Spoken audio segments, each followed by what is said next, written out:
കുറേ നാളുകൾക്ക് ശേഷമാണ് കേട്ടോ ഇന്ന് രാവിലെ 4:15 എണീക്കണത്.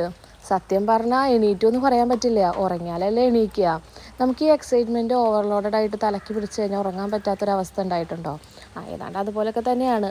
പക്ഷെ പണി ചെറുതായിട്ടൊന്ന് പാളി, മഴ കാരണം വിചാരിച്ച കാര്യം അങ്ങോട്ട് നടന്നില്ല. അപ്പോൾ പിന്നെ പൂക്കളിടാമെന്ന് വിചാരിച്ചു.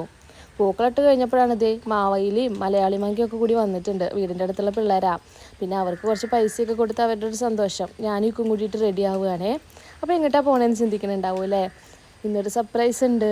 കുറേ നാളുകളായിട്ട് ഞങ്ങൾ കാത്തിരിക്കുന്ന ഒരാളിന്ന് വരാൻ പോവുക. ദേ കണ്ടില്ലേ, ഇപ്പം നിങ്ങൾക്ക് മനസ്സിലായില്ലേ? ഓണത്തിന് വരും വരില്ല വരും വരില്ല എന്നുള്ളൊരു ഡൗട്ടിന് മുകളിലാണ് നിന്നിട്ടുണ്ടായിരുന്നു വെച്ചാലും അവസാനം ആളിത് അവിടെ എത്തിയിട്ടുണ്ട്. വന്ന് വീട്ടിലൊക്കെ ഇരുന്നിട്ട് കാർ എൻ്റെ വീട്ടിലുണ്ടായിരുന്നത്, അത് എടുക്കാൻ വേണ്ടിയിട്ട് പോവുകയാണ് ഞങ്ങൾ രണ്ടുപേരും കൂടിയിട്ട്. കാർ എടുക്കാൻ പോണ വഴിക്ക് അമ്മയ്ക്ക് അച്ഛൻ എന്തോ 2-3 സാധനങ്ങൾ വാങ്ങാനുണ്ടെന്ന് പറഞ്ഞിട്ട് അവരെയും കൂട്ടിയിട്ട് അതിന് വേണ്ടിയിട്ട് എരുമപ്പെട്ടിക്കും പോയി.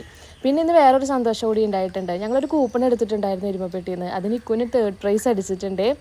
പിന്നെ അതാ ഞങ്ങൾ നേരെ വീട്ടിലെത്തി. പെട്ടി പൊട്ടിക്കാനുള്ള അങ്കാണ് അച്ഛനും മോനും കൂടിയിട്ട് ഇവിടെ നടത്തിക്കൊണ്ടിരിക്കണേ.